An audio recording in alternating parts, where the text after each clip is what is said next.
I'm going to give a brief rules differences for Trail of the Fox. If you want the overall of the rules, I did coverage of the Desert Fox in my intro. I'm currently in the midst of playing a game of both of them combined with some rules changes. Some intentional, some perhaps less than intentional. For the rules coverage I gave in Desert Fox, I think I got most things right. There was something that I mentioned in the first playthrough video that I think I had neglected to mention that was of some importance. I don't remember what. So you'd want to refer to that for the core of the system. There isn't that much difference.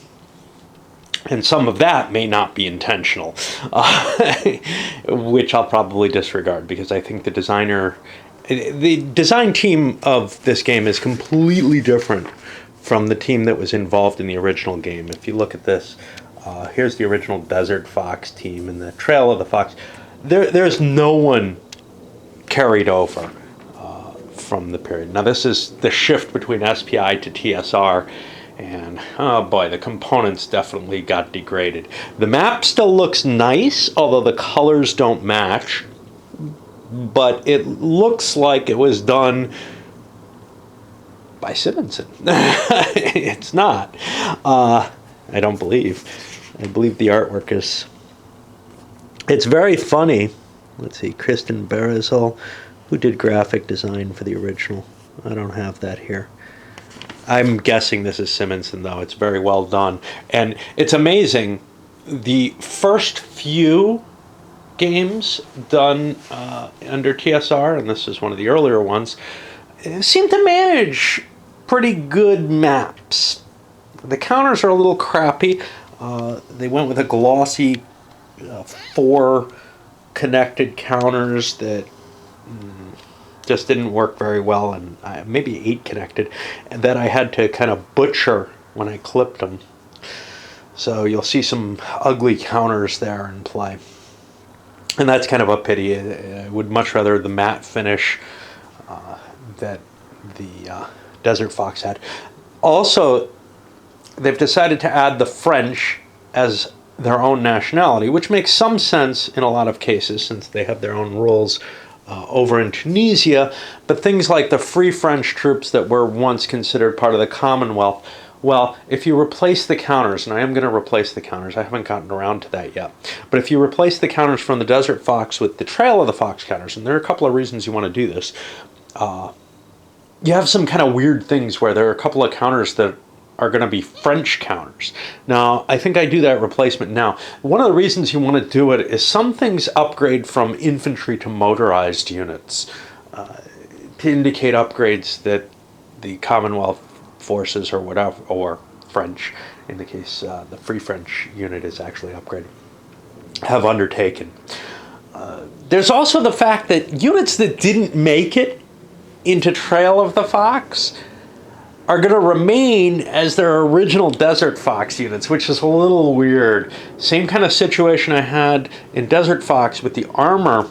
If units that maybe should get upgraded don't, I have to think about that and weigh it in my head whether or not to replace units with other units simply because upgrades that would have perhaps happened to units that didn't survive the first part of the game aren't making it to the last. But let's get to the rules differences in Trail of the Fox. And I think we're going to do that over here on the Desert Fox map, just because I got a little bit more space here to put the rules. You can see the whole thing sets up over quite a territory. In fact, just doing Trail of the Fox alone takes a kind of weird amount of space. So you got some nice space to put, rules or tables or something. But anyway, let's see what we got here. Hopefully I can remember most of the differences. Okay, reinforcements is one of the differences. Trail of the Fox has to handle all the troops here in reinforcements. So a lot of the reinforcements that I have in my tray are units that are already on the map or were on the map and got destroyed or withdrawn from the Desert Fox. Again, I have to kind of figure out how I'm going to handle all that. But one suggestion is replace everything that, with its exact duplicates, which I kind of like the idea because, again, there are upgrades. And the other option is replace nothing. I'm probably going to go further than the replace everything, but I'll at least be doing that. Okay. Reinforcements. Reinforcements are a little different here. First of all, the Allies have reinforced some of their reinforcements are going to come in here in Algeria, and that's the torch landings coming forward. After the torch landings coming forward into Algeria, or out through Algeria into Tunisia to fight in this campaign. I only have two other Tunisia games, one of which I've played. The OCS Tunisia, which I'll get to someday, I'm sure, and something that's a little lower on the desire list, which is this last chance for victory, Rommel in Tunisia. Oh wait, I've got this Race for Tunis too. I haven't done that either. The Last Chance for Victory is an old OSG game. That's an interesting game. I wish I had played a Campaign for North Africa, because this almost feels like the kind of detail that CNA has, not in terms of the supply side, but in terms of the use of air points, of air power, etc. It's very, very detailed. And it also breaks down, I think, at about the same scale as this. But it's a very interesting game, and like with this series, it's also a real brain burner in terms of trying to figure out how to actually place your units so that you can use them. I don't know if it's quite as demanding as this in terms of that side of things, but it is more demanding overall, I believe. Anyway. So with the reinforcements, I was talking about some of the reinforcements are going to come in on here. There's a couple of special units that have special rules, commandos and such not, which can land. We'll get to them in a moment. But for the Germans, their reinforcements that come in Tunisia, the other big set of reinforcements is representing these forces. They come in through El Agheila, first the Germans, then the Brits. But the Germans that aren't coming in from Desert Fox, and if you're not playing Desert Fox that approximate the actual campaign, go into this awaiting transport box. And they're all going to come in at reduced strength. Not these guys, the guys who are on the track here. The Germans are the kind of brown units. And Italians as well will be coming in this way.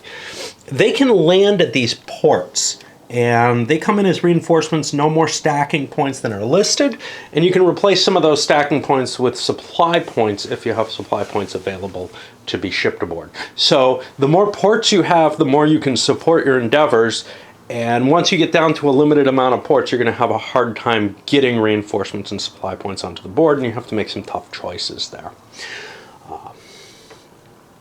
Okay. Like in Desert Fox, Allied supplies are going to be specified, as are air points and refit points. And the refit points are divided by nationality. The Axis has its refit points, but they all, and air points, but they also have this convoy table modifier each turn. There's going to be a modifier to how many convoy, to their role on a convoy table, which is up here. Looks fairly similar. 8 to 10 gives 1. Yeah, it looks about the same, except that instead of dealing with Malta, you just have sort of a baked-in modifier for what Allied air and naval interdiction is going to be able to take effect. Given that Malta is kind of a weird thing in the game, you know, this semi-strategic decision that influences the campaign, I think I'm fine either way. Okay. Now, on the first turn of the game, the Axis can land in spaces with French in them. And then you're going to roll on a table that I don't have. Oh, yeah, there it is. This little table here, there's a modifier if only Italians are coming in of +1. And it determines what happens with the French. They either surrender or they withdraw and become allied, or they fight the Germans and become allied.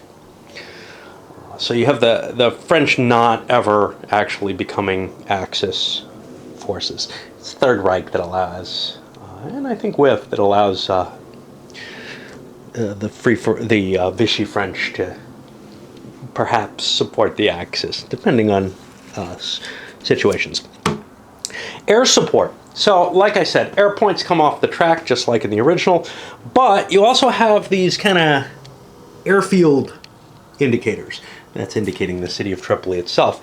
When you capture one of those from someone, you gain an air point immediately, and your opponent loses one, with the proviso in there that you can't gain an air point for the same location twice.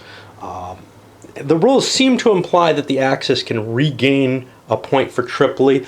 The way it's worded, it's actually doesn't state that, but I think that's what they mean by the wording.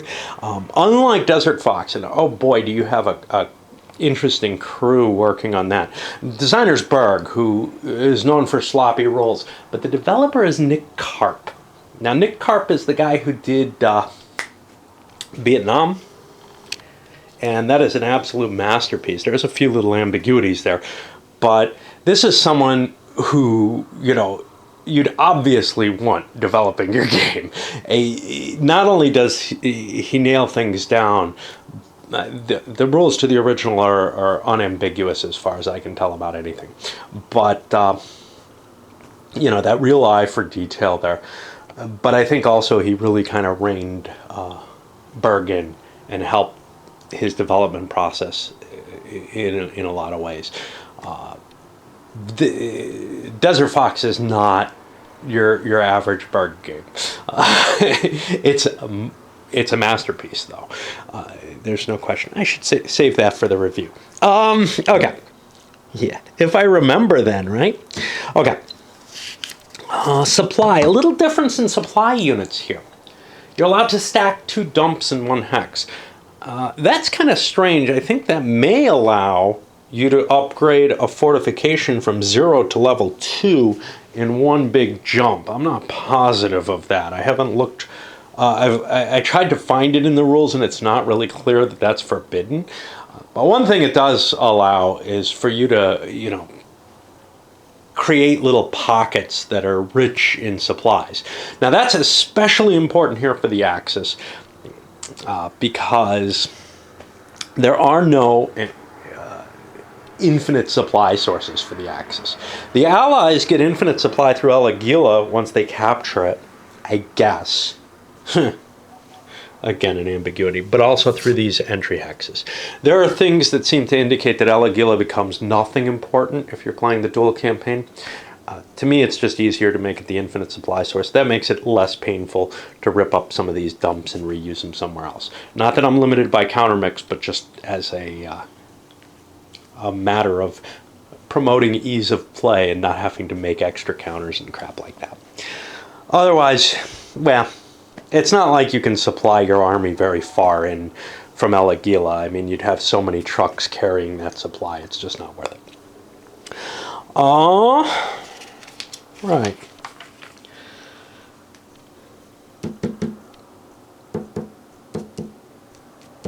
The rest all looks the same so far. You can destroy supply units either on your own turn, or you can destroy them on reaction turn. I may have forgotten to mention that in the original rules, but you only have a chance of destroying in a reaction turn. It's not a rule I ever use because you're not allowed to move if you do that. So usually you'd want a react move if it's a truck, and if it's a dump, you probably want it there for the defense, for the supplies that it provides you. And you can probably eat all your supplies from it and destroy it that way in combat, unless you only have 3 stacking points there. But you don't have to, you can choose to trace and destroy it that way, which is easier and gives you supply. I don't think I've ever used that role, so kind of slips my mind pretty easily.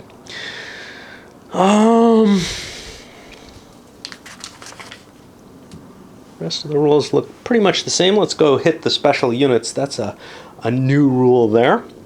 The 2509 Airborne, this is a U.S. unit, can attempt to drop into any hex that it could normally enter during its movement phase of the player turn at its due. Now, what the hell does that mean? I really don't know what is intended there, to tell you the truth. If it could normally move there, this is just stupid. Because basically what happens is you have a chance of getting disrupted or missing your hex and ending up somewhere else, which could end up destroying you if you fall out at sea or land on an enemy unit. My feeling is it can land on any hex that maybe is within the allowed movement points, maybe not, and certainly that it could exist in, whatever that means. Wow, this is kind of ugly the way they drew that. Oh, that's the Tunisia border in conjunction with the ridgeline. Okay. It just looked really both hideous and disconcerting. Anyway, you have this little scatter diagram in case that happens. Commandos and Rangers can be placed on any shore west of Bizerte. Yeah, well, we're going to try to find Bizerte here. I don't know where it is. Up here, yeah.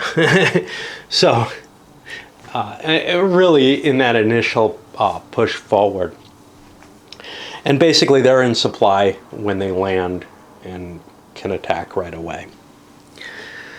Special rules for, and they can't move.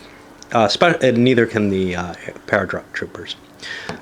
French Cav, some of the French units are Cav. They have the ability to declare themselves to be motorized or non-motorized for any given activity. So if they're moving, they can choose to be motorized to use improved road movement, or non-motorized to use improved clear terrain movement. It's kind of a neat change. They can also do this for their supply considerations, so that they don't need fuel to be in general supply, which just means they don't count against dumps. And I don't think there are any special supply sources here. For over in Desert Fox, Bardia and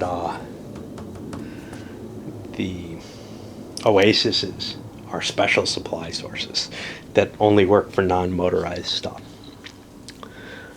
Stacking's the same. Zones, I think, are the same. Same infiltration rules. Alright, combat. So, one little change that they intended to make is that infantry is now doubled in the mountains. I don't know if it's just one infantry unit like in a fort. But it gives, yeah, the combat strength of any infantry unit is doubled. Any? I'm guessing, does that mean every or any one? Again, I wish they had been more precise with their language in this rule set. I'm not sure which way to go. That includes motorized infantry, though. So, I'm really left not knowing. You know, I guess I have to make a decision. If this was Canadian Civil War, we could vote on that decision, right? But here's the thing that's weird. The partial depletion result. The original rules, which are copied into this game, into this system, are pretty clear.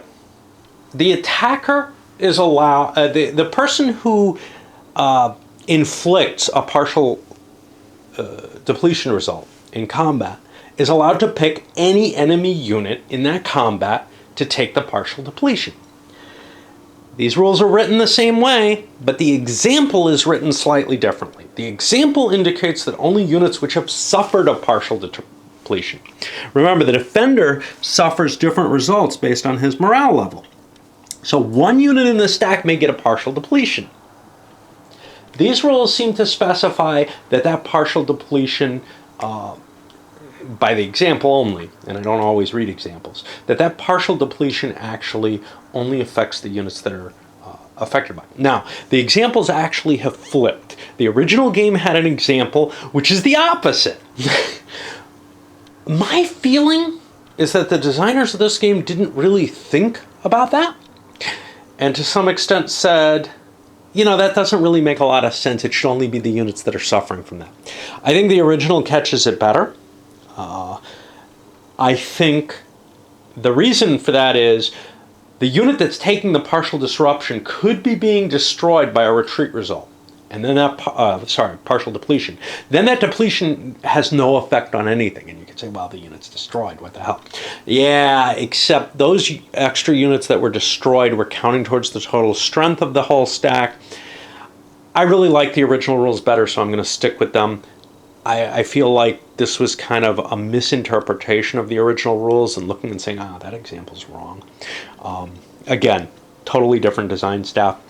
It's not going to have a lot of effect on play, but unlearning some things will make a problem. Now, the one thing that I screwed up in my rules, and I think I've played this correctly some of the times, and I've played it correctly since it was pointed out to me that I screwed it up, is when you do artillery and air power and naval power shifts in this system, they affect the casualties you inflict on your opponent. It's a very, very clever system, and I'm kicking myself for screwing it up because it is one of the golden points in this system is the artillery adds to the casualties of your enemy. And I think this was largely lifted by someone who claims to have never heard of it before. I'm wondering if they had ever played the game. This was in Rock of the Marne, which I have up there by the gamers.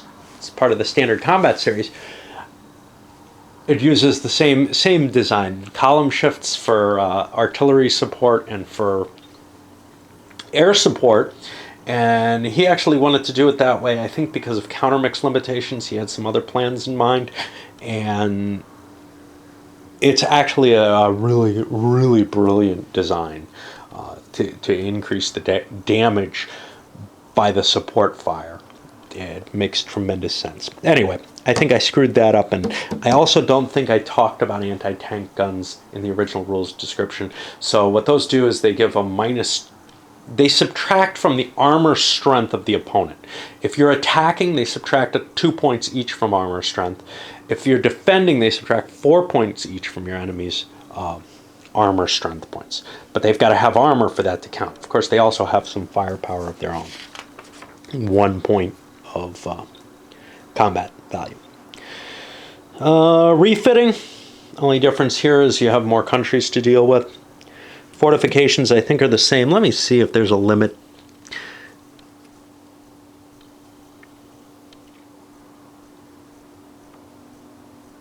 Yeah. I'm not thrilled with the idea of putting 2 levels of fortification down in one turn, so I'm going to disallow that. It's not mentioned in the rules. I think that's an unintended consequence of two stacking points of 2 dumps in 1 hex. All right. Now, the rest of this is all new, but there ain't a lot of it. Yep, I missed some. Over in combat, there are some modifiers that I missed here. So, and these are not very well written.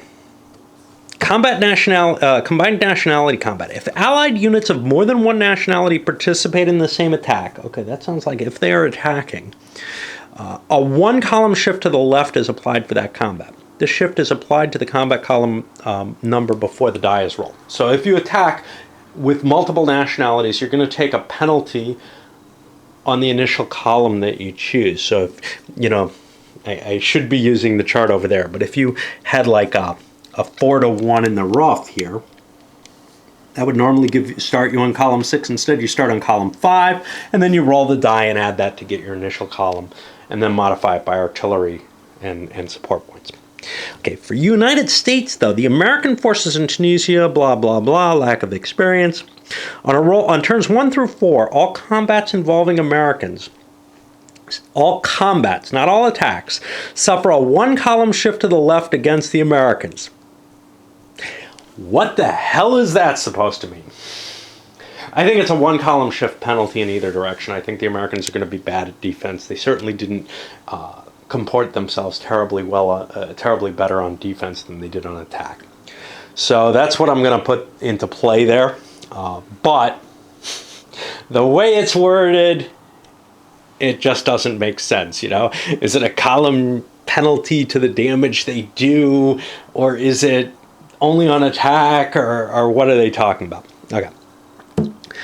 We also have some special rules, which we'll be getting here on the Axis command rule. Okay, but first, although that's sort of similar, but it doesn't involve combat shifts. When we hit weather, on turns 2 through 5, the cost to enter any hex north of the weather line is doubled. The weather line is this. Okay, so anything in Tunisia, basically, except right along the coast, is going to be suffering from mud effects. And if an attack is launched on those turns, the phasing player rolls 2 dice and checks the weather effects chart, which gives them column shift penalties to the attack. And again, I think this is going to be the new initial column that you're on, and that's this chart here. So largely, the weather historically more or less froze operations, and it should have a similar effect. Unless you can manage a really good grip on someone, it probably isn't going to happen. Unless you're very dumb. The Axis command rules, the units of the 10th, 15th, and 21st Panzer Divisions. Okay, this is a reason, and I'll get to it in a moment, why you want to replace the counters. Because the original German counters don't really tell the command structure. They often do not have the commanding unit. So, like this 220 artillery, this could be part of one of those panzer divisions. You don't have that in here. Now this 25, what do we have? 10, 15, and 21st. If we'll look at a tank here, this is just the 8. Now, that thing is part of a panzer division, and I don't know which one. So by replacing the counters, you'll get the superior command structures, and that's important for this role. If you don't do it, you got to try to guess or look them up. So if those units want to combine for an attack, what they have to do is, after spending half the movement point, so you move some of your units adjacent to the enemy. If you want to move other units into that same attack, sometime after you've spent half your movement points, and you can declare you spent half your movement points at any time, you know, just so that you can do this, you roll a die, and on a 1 through 3, you're not allowed to attack in conjunction with another division. On a 4 through 6, you're allowed to work together. And that has to be checked with every stack. If you find you can't attack after using half your movement points, you can use the other half to go find something better to do. And it only affects these units, and it only affects them during the first four turns of the game. And I think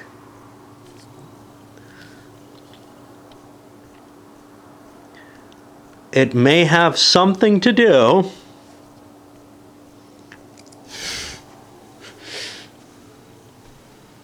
with this Axis command roll line, although that's not specified in the rolls.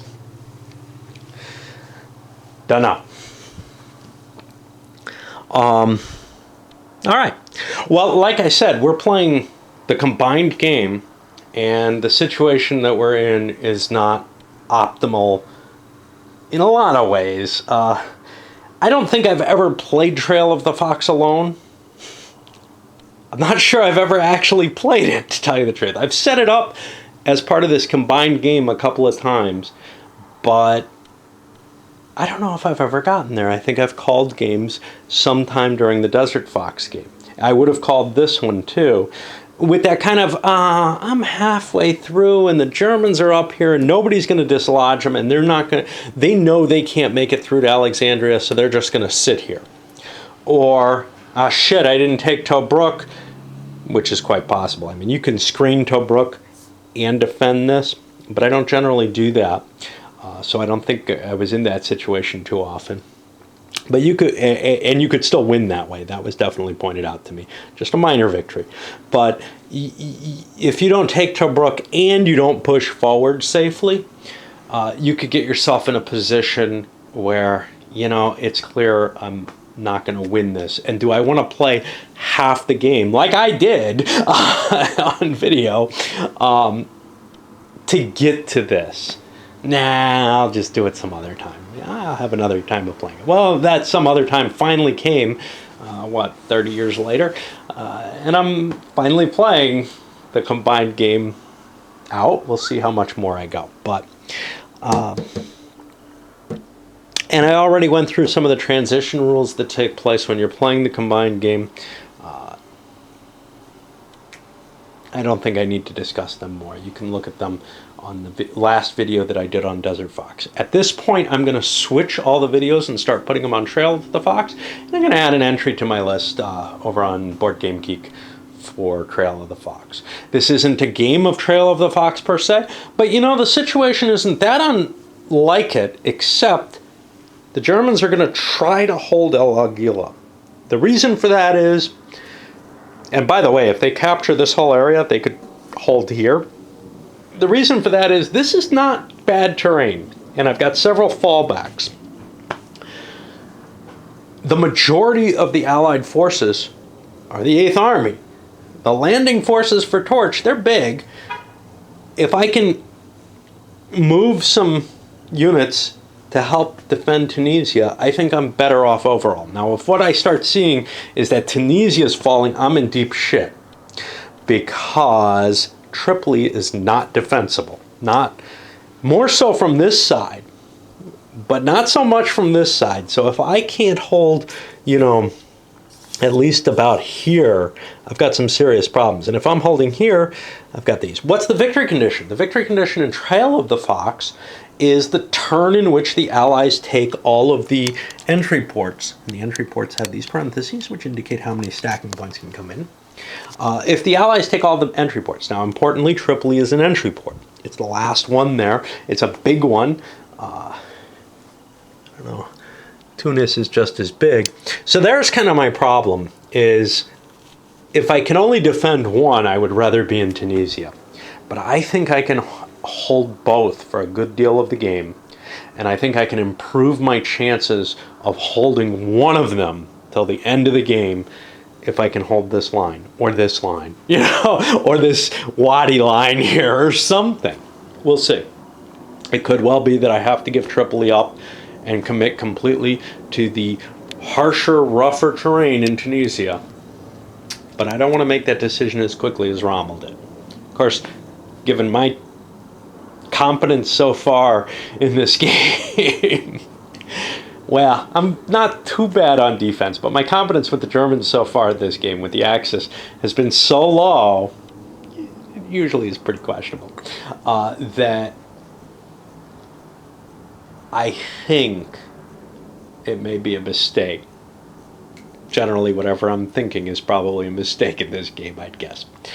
But anyway, that's what I'm going to try to do. And the bonus of it all is I get to keep these two tables set up and make my life a little bit more crowded and cramped.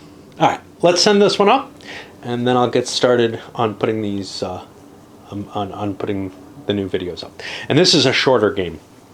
That's one key. Oh, I should go over the victory conditions briefly. So it's based on the turn of ending, and you can see I only have to stay for 8 turns to get some kind of victory. 9 turns gets me substantial. If it doesn't fall, I get a smash, whatever that means. All right, it's a smashing victory. Up it goes.